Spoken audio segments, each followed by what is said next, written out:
Let's see how to connect Chargebee with Claude. Click on the Customize option in the navigation bar. In the modal, click on Connectors under the Customize section. Use the search icon in the Connectors modal and search for the official Chargebee MCP connector in the list of Claude's connectors. You will be taken to a page listing the different sites to which you have OAuth access, and you can choose the right site from that page. Once selected, Claude will load the Chargebee MCP with the different tool sets available.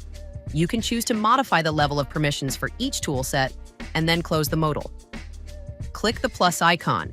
In the menu that shows up, click on Connectors to open the Connectors menu.